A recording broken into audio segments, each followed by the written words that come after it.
오늘 우리가 함께 읽은 창세기 9장 8절에서 17절의 말씀을 통해서 오늘 세례 무지개 언약 이런 제목으로 함께 말씀을 나누고자 합니다.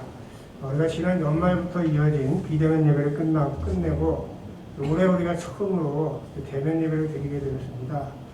그런데 생각을 해보니까 작년 2월 23일 날 저희 기독교 역사상 처음으로 비대면 예배를 드리기 시작했으니까 꼭 지금 1년째 되는 그 주일에 우리가 대면 예배를 드리게 되었습니다. 그동안 많은 어려움들도 있었지만 예배 회복을 위해서 기도해 주시고 힘써 주신 모든 분들께 감사의 말씀을 드립니다.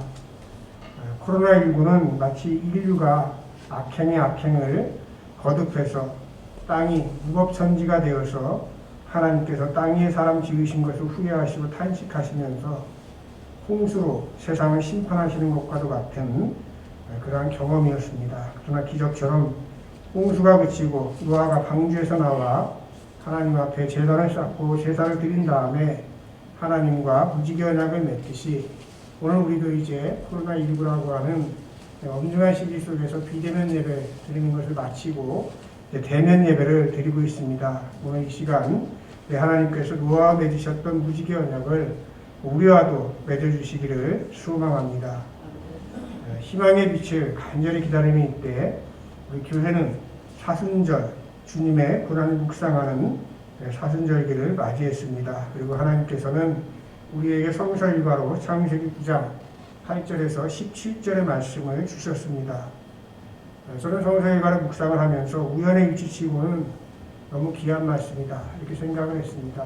목사들이 설교를 준비할 때에 물론 이제 목사가 선택을 해서 본문을 선택한 다음에 설교를 준비하는 방법도 있습니다. 그리고 또 한편으로는 주어진 성서일과를 가지고 저희가 이제 성경만 설교를 준비할 때도 있습니다. 그래서 저는 주로 성서일과를 가지고 말씀을 준비하고 있는데 오늘 성서일과로 주신 말씀이 바로 창세기의 이 말씀이에요. 홍수가 끝나고 방주에서 나와서 제사를 드리고 하나님께서 새롭게 무지개 언약을 맺어주신 이러한 그 내용들이 어쩌면 시사하는 바가 엄청나게 크고 또 우연의 일치치고는 너무 귀한 말씀이다 이렇게 생각을 한 겁니다. 우리 사순절은 주님의 고난을 묵상하는 절기가 되겠습니다.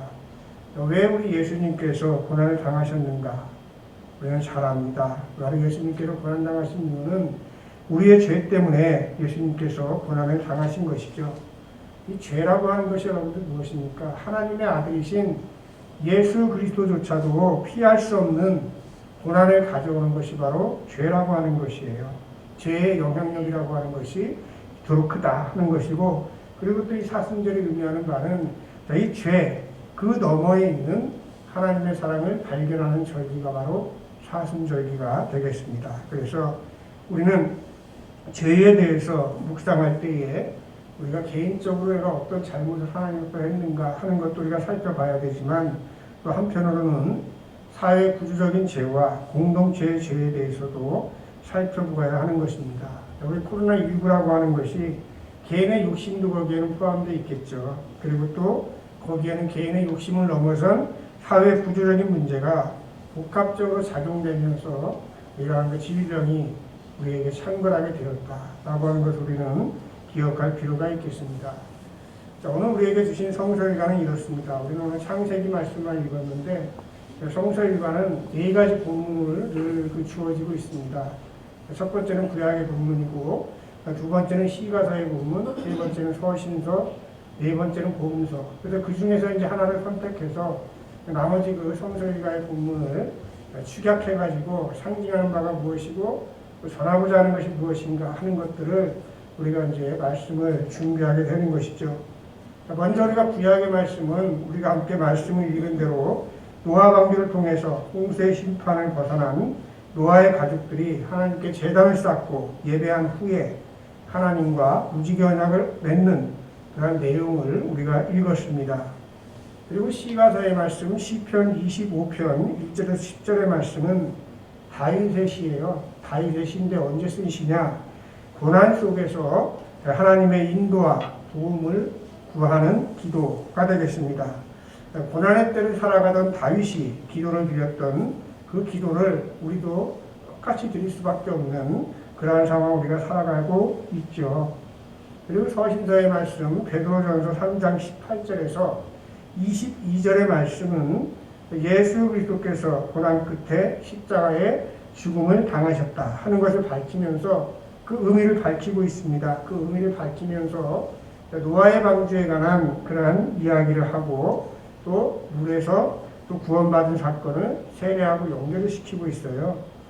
그리고 복음서 마가복음 1장 9절에 15절의 말씀은 예수님께서 세례 요한에게 물로 세례를 받으시는 그런 내용이 나오고 다른 복음서하고는 굉장히 좀 특이하게 굉장히 간단하게 소개되어 있습니다. 세례를 받으시고 광야로 나가시고 복음을 전파하셨다. 이렇게 아주 간단하게 기술되어 있습니다. 즉, 이 사순절에 우리에게 주어진 이 네 가지 본문의 말씀을 정리하면서 저는 세례, 무지개 언약이라고 하는 이러한 제목을 잡게 된 것입니다.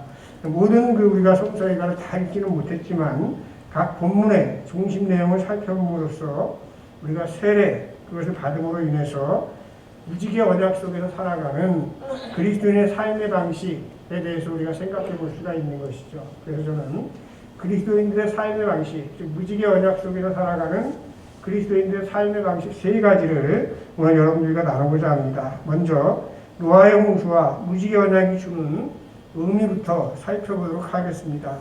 우리 함께 창세기 9장 9절의 말씀을 우리 함께 읽어보도록 하겠습니다. 이제 내가 너희와 너희 뒤에 오는 자손에게 직접 언약을 세운다. 우리가 말씀을 읽을 때는 그냥 쭉 읽는 게 아니고 이게 도대체 무슨 뜻이 있는 것일까? 잘 우리가 깊이 생각을 해야 돼요. 이 무지개 언약은 노아가 원해서 체결된 게 아닙니다. 우리 하나님께서 직접 세워주신 거예요. 첫 번째 우리가 생각해야 될 것이 그겁니다. 직접 언약을 세운다. 이 말씀 속에서 하나님께서 무지개 언약을 하나님께서 직접 세워주신 것이구나 하는 생각을 할 필요가 있어요. 그리고 또 이 말씀을 통해서 우리가 생각해 봐야 될 것은 이 무지개 언약은 노아의 가족들과만 맺은 게 아니라고 하는 것이에요. 노아하고 노아의 가족들 방주에 남아있는 그 8사람하고만 맺은 것이 아니고 그 후손들과 아직은 오지 않았지만 그 후손들과 그리고 살아 숨쉬는 모든 생명들 함께 더불어서 언약에 맺었다고 하는 것이죠. 그리고 그 징표로 하나님께서는 무지개를 언약의 표로 세워주신 겁니다. 자, 그래서 여기서 우리는 무지개의 언약 속에 살아가는 그리스도인의 첫 번째 삶의 방식이 무엇일까? 라고 하는 걸 생각해 볼 수가 있는 것이죠. 하나님의 무지개 언약은 노아의 가족뿐 아니라 후손들까지도 또 살아 숨쉬는 모든 생물들에게도 세워진 것입니다. 그래서 우리의 구원은, 우리의 신앙은 개인 구원의 차원을 넘어서 공동체의 구원까지 확장돼야 된다라고 하는 것이에요. 물론 우리가 개인의 구원도 중요하죠. 개인의 구원 없이는 공동체의 구원 아무런 의미가 없을 거예요. 우리가 개인 구원에만 딱 매몰되어 있으면 우리는 절대로 구원받을 수가 없다고 하는 겁니다. 개인의 구원도 중요하지만 거기에 매몰되면 안 되는 거예요. 그래서 항상 내 구원에 대해서 생각할 때에는 공동체의 구원과 나의 구원이 어떠한 관련성이 있는가 하는 걸 늘 돌아봐야 그리스도인답게 무지개 언약 백성답게 살아갈 수가 있는 것입니다. 오늘날 나만 잘 믿고 천국 가자.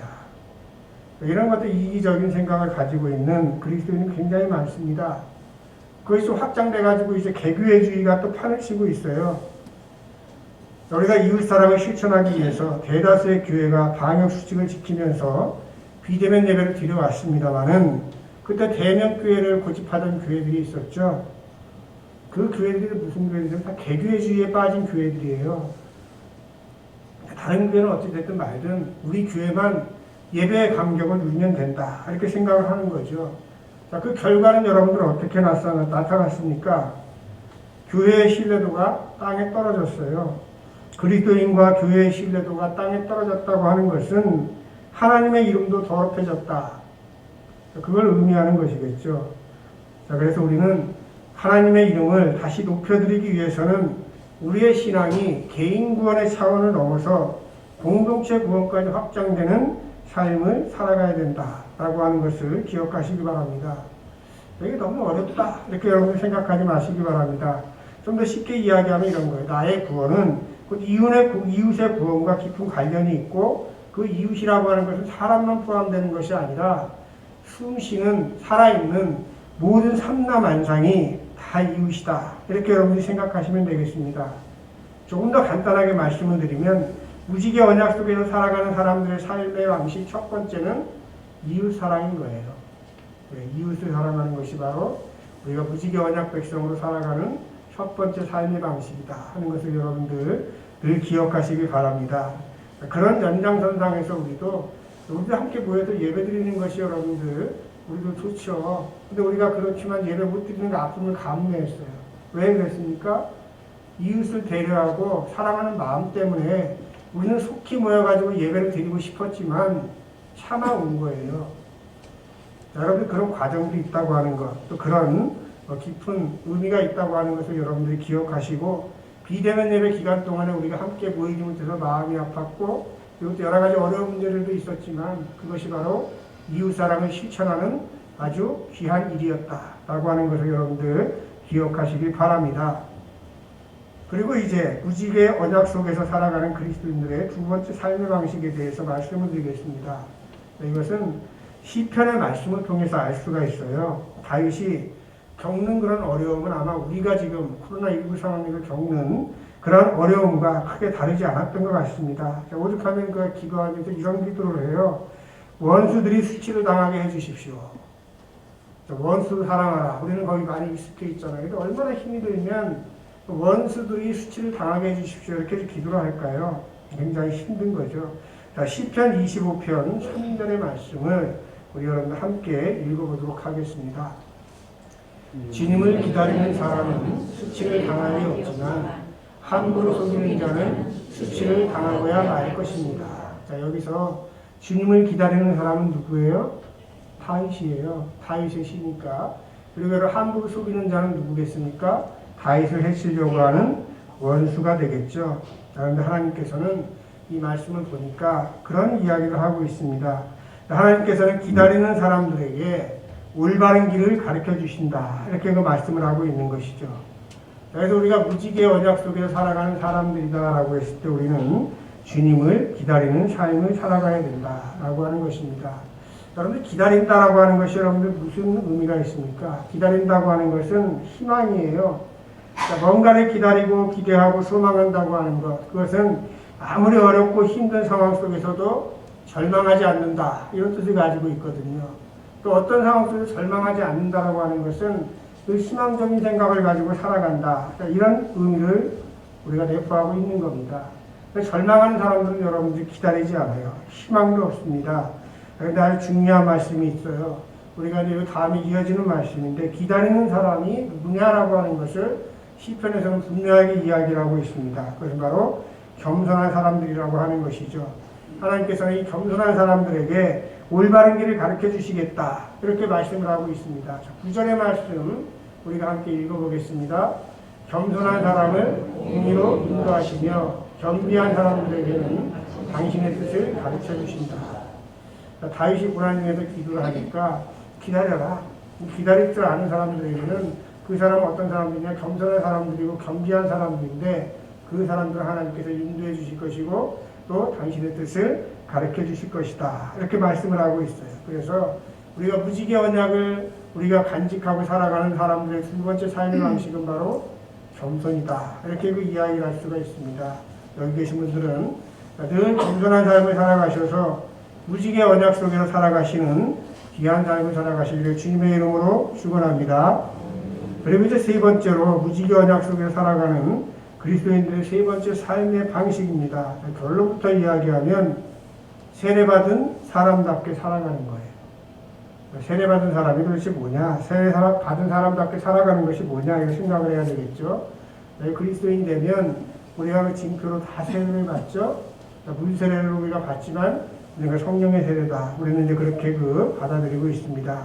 여러분들 세례가 여러분들 뭡니까? 예수님의 세례. 예수님도 세례를 받으셨죠. 예수님의 세례를 통해서 우리가 세례를 받으면서 우리는 옛사람을 벗어버리고 새로운 피조물로 거듭났다. 이런 의미를 우리가 가지고 있는 것이죠. 그래서 우리가 새롭게 되니까 어떤 일이 벌어지게 되냐면 그동안에는 우리 하나님께서 우리 한 사람 한 사람 안에 다 그리스도의 형상을 심어주셨어요.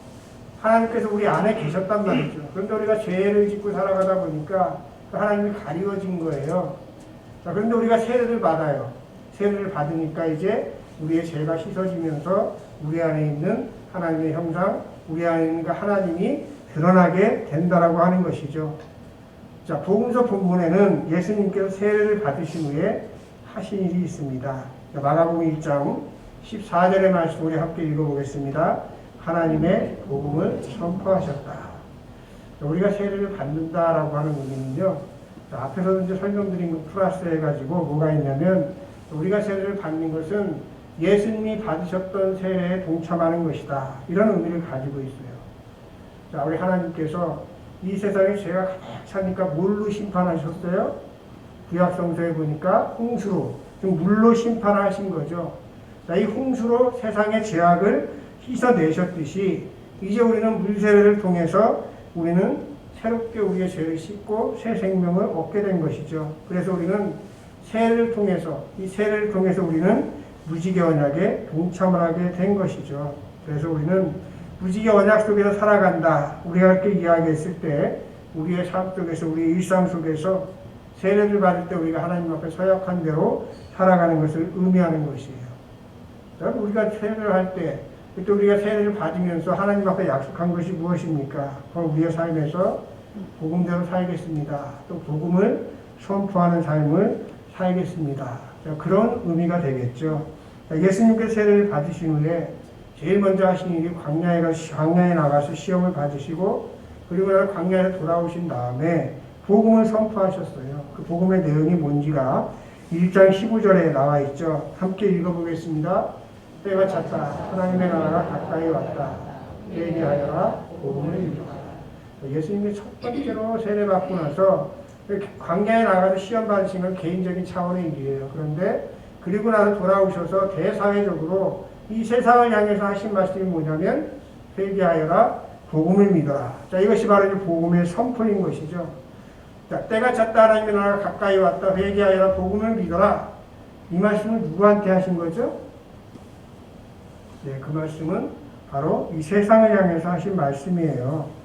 자, 예수님께서 세례를 받으신 다음에 이제 내가 세례를 받았으니까 이제 홀로 내가 이제 구원받기 위해서 내가 이제 살아야 되겠다. 자, 이렇게 살아가신 것이 아니라 세례를 받은 다음에 개인 구원의 차원을 넘어서 세상을 향해서 말씀하시면서 세상으로 나아가신 것이죠.